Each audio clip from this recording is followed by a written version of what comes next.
Berhenti bicara tentang masa lalu. Saatnya menatap masa depan. Bersama Ishak Rafiq, Direktur Eksekutif Masa Depan Institut.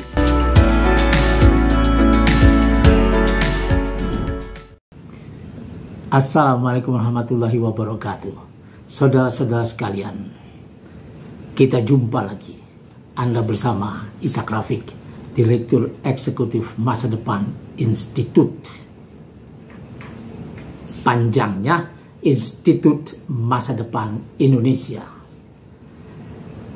Jadi kita bicara tentang masa depan bangsa ini. Kita sekarang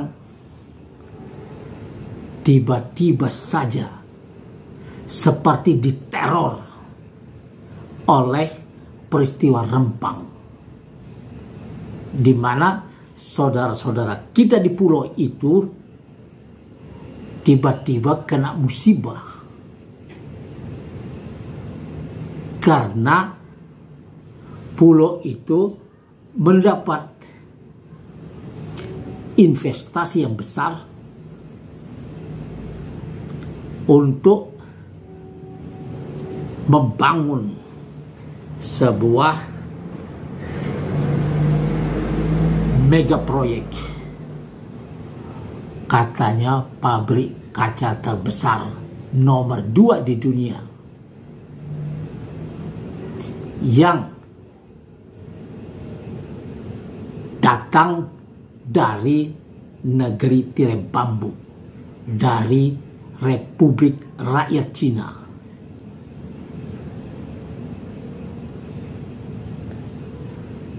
Tommy Winata, konglomerat kita, yang membawa mereka ke sini. Tommy Winata, Anda tahu, adalah konglomerat yang sudah lama, sejak zaman Orde Baru, malang melintang di Republik dan punya kekuatan yang luar biasa yang bisa mengendalikan eksekutif, legislatif, yudikatif, bahkan aparat.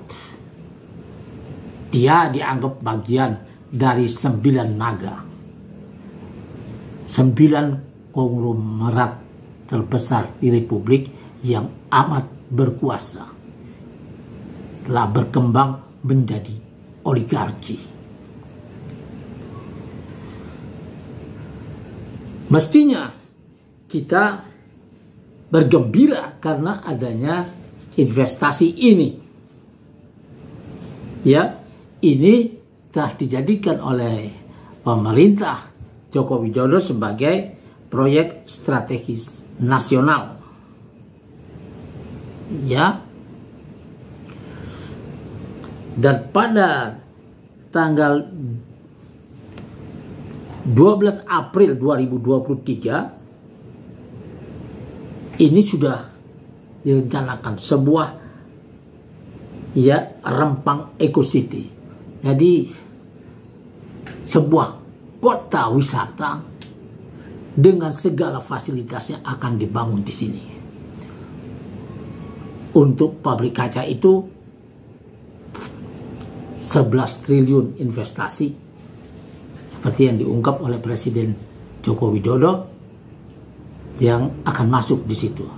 Tapi secara keseluruhan, ya, proyek ini mendapat konsesi selama 80 tahun. Dalam 80 tahun itu akan ada investasi masuk yang sangat besar dalam 80 tahun. Sampai tahun 2080 katanya akan ada investasi sebesar 381 triliun. Ini sangat besar. Dan kita bukan cuma menyangkut itu. Ada beberapa pulau lagi Yang ikut dalam situ Pulau Galang seluas 300 hektar dan Sekolatok 300 hektar.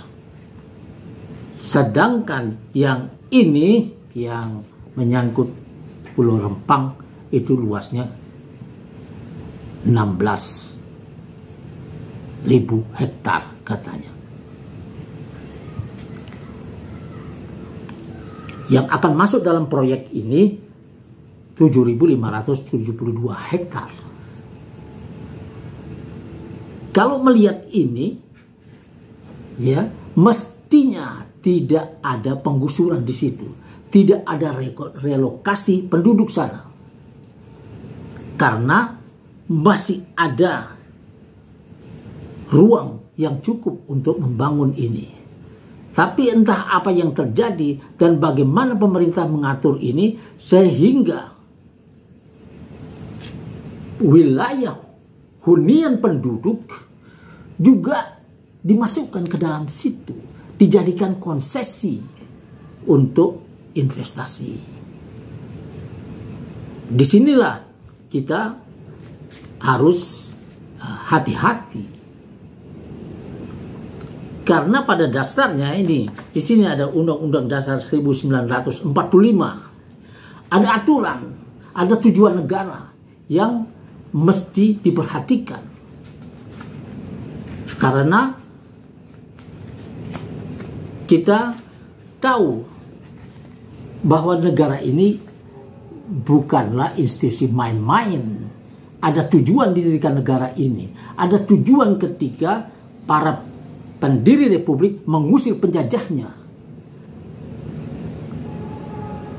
penjajah company Portugis, Inggris, Jepang dan lain sebagainya, semua datang ke sini dan menjadi tuan di sini dan mengatur kita.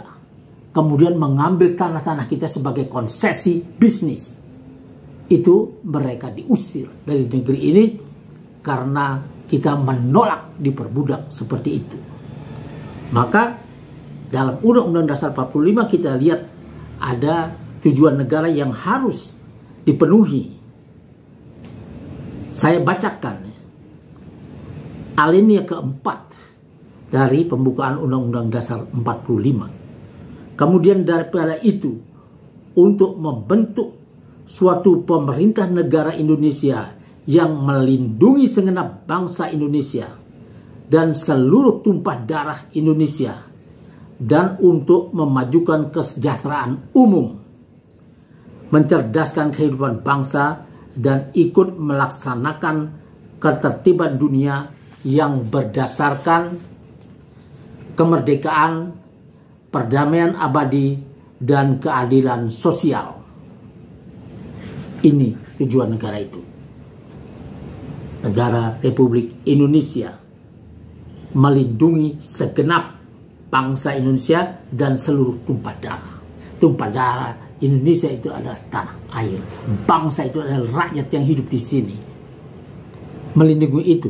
Nah, inilah tugas pemerintah seperti sudah pernah saya jelaskan dalam liputan yang lalu.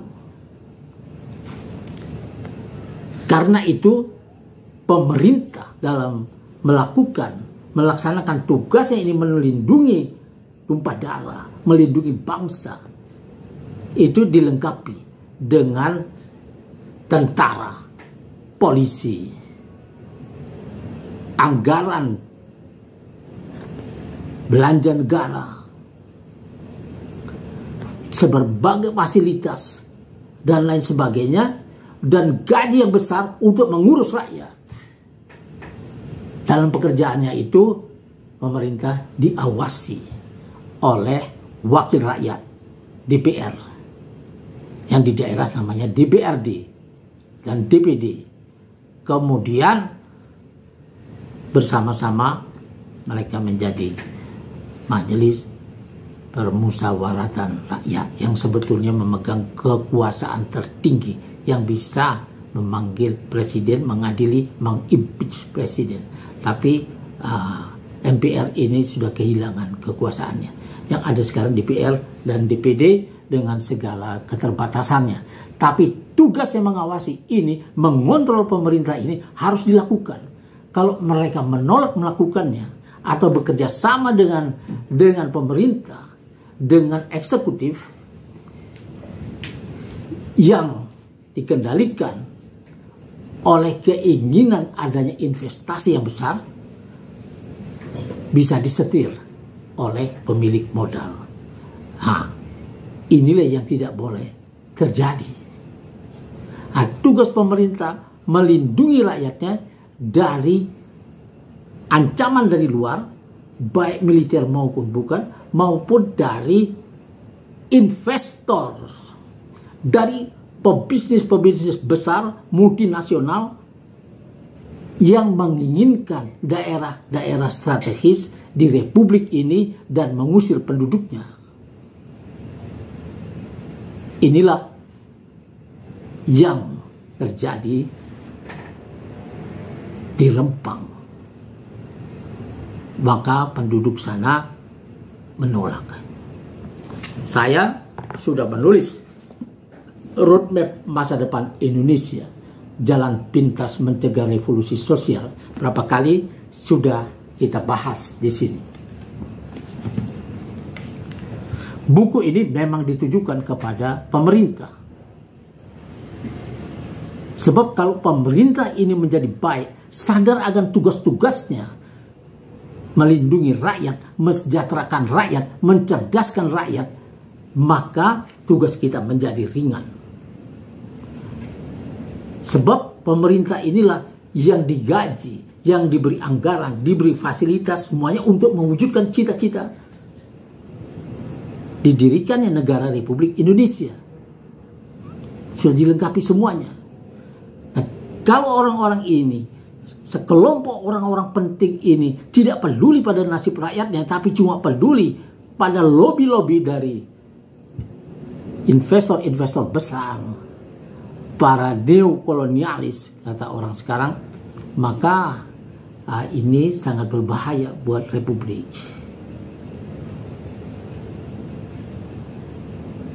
Dan ini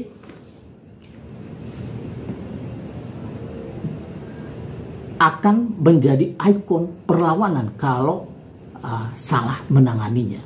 Apalagi kalau kita lihat di TNI dan Polri sudah menampakkan keberingasannya, sehingga rakyat seperti tidak terlindungi. Mereka seia melindungi investor.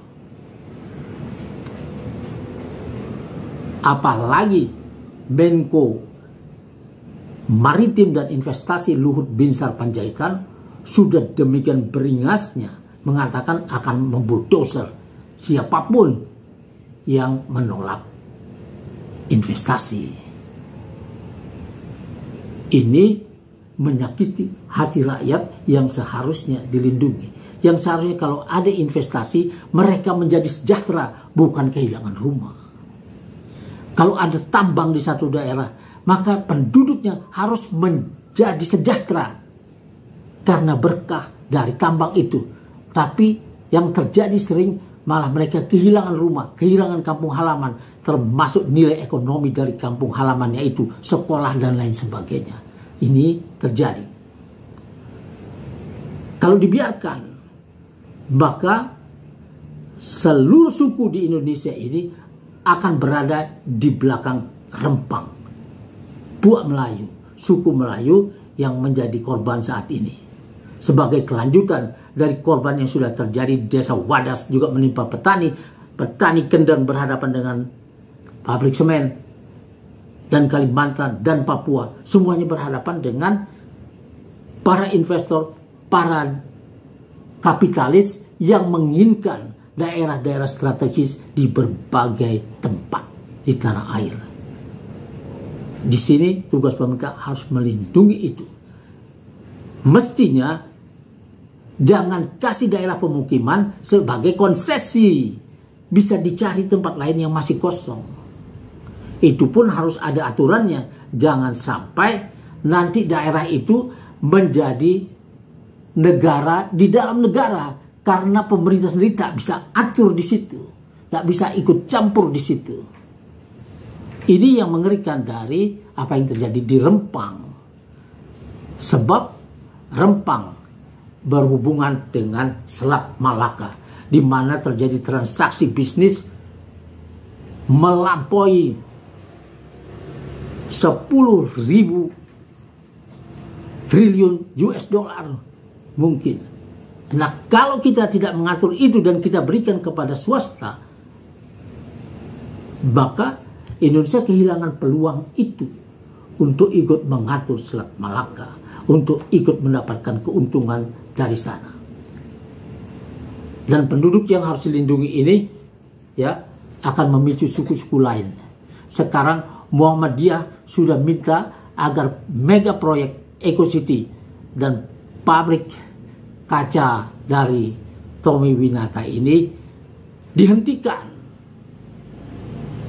NU sudah juga ikut protes bahwa rakyat yang sudah puluhan ratusan tahun di satu daerah tidak boleh diusir sembarangan. Mereka adalah pemilik negeri ini.